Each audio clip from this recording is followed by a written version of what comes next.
All right, welcome everyone to LIBS1103, otherwise known as Cults and Terrorism. My name is Dr. Greg Atkinson, and I am the professor associated with the course. I posted my welcome message in the announcement section of the course, which hopefully you see here. And although I've kind of outlined what it is that I want you to do this week, I'll at least highlight some of the at least initial parts of the orientation that I'd like you to go through. And I'm also just trying out screencasting as well. So we'll see how this goes. So again, the official welcome to the course, and hopefully you will then head over to the content and you'll see some information, first off the disclaimer, and then a couple of folders associated with the course information. The disclaimer is really just for you to acknowledge that this course deals with some sensitive topics and that you should be acting in a professional manner. And then there's a number of files associated with the course information. If you're curious about me, well, you've seen my avatar. Hopefully I match how I present myself, even though I may be a little bit grayer than what you see in this picture. But just to give you a little bit of information about me as an academic, just as a human being, but perhaps most importantly, there's some information about how you can get in touch with me. So if you ever have questions, always ask. And you can do so in a number of different fashions. You can send me an email identified here. You can create something in the Ask the Instructor discussion boards that you will find throughout each of the modules in the course. And also, I hold virtual office hours.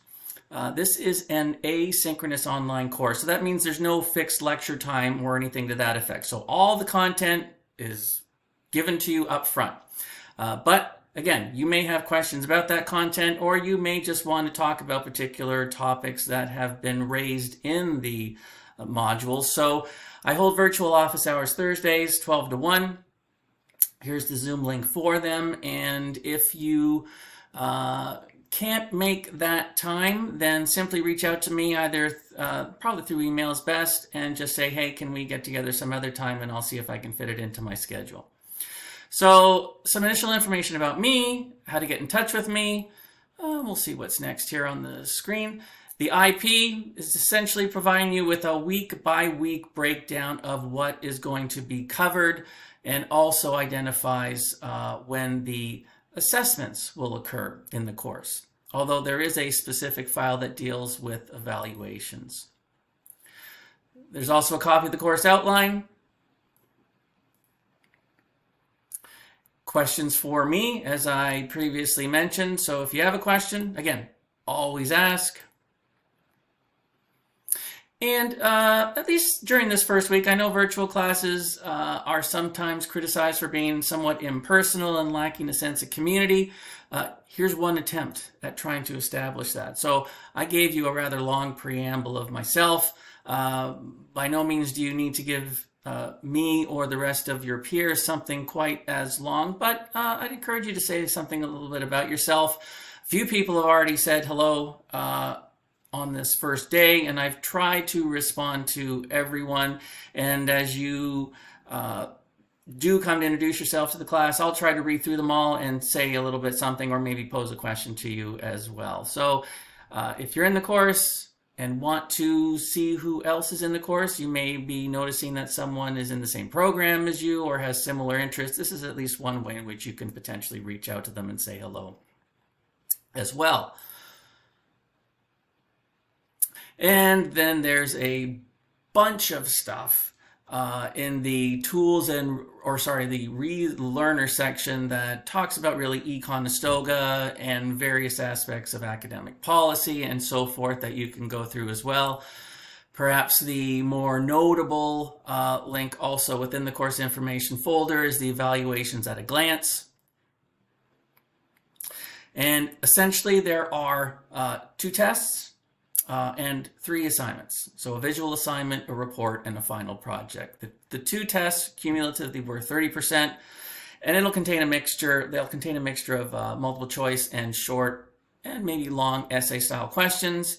Details about the visual assignment, the report that largely deals with social impact, and the final project, which is really a presentation that looks at a particular aspect of a cult's value system. Details about those assignments are listed a little bit, further down in these folders. So that was the evaluations at a glance. And then here's some specific information about each of the assignments. Again, I will make announcements at the start and the end of each week, if I can remember, for the most part. And I will highlight again what's coming up, what we're covering this week, and so forth. So tune into those announcements at the start of the week. So I'll just kind of lay out what you should be doing for that week, and then I'll provide you with a reminder on the Friday as well. I won't often make middle of the week announcements unless something pressing comes up.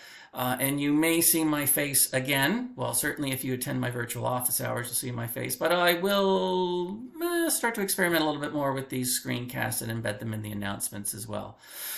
So today I just wanted to kind of, again, welcome you to the course, highlight at least what you should be going through in the orientation. So familiarize yourself with the IPs, familiarize yourself with how you'll be evaluated in the course. And maybe tomorrow I will insert a short caption that highlights the very first module that contains content associated with the course, defining the cult phenomenon. So that's it for now. Take care.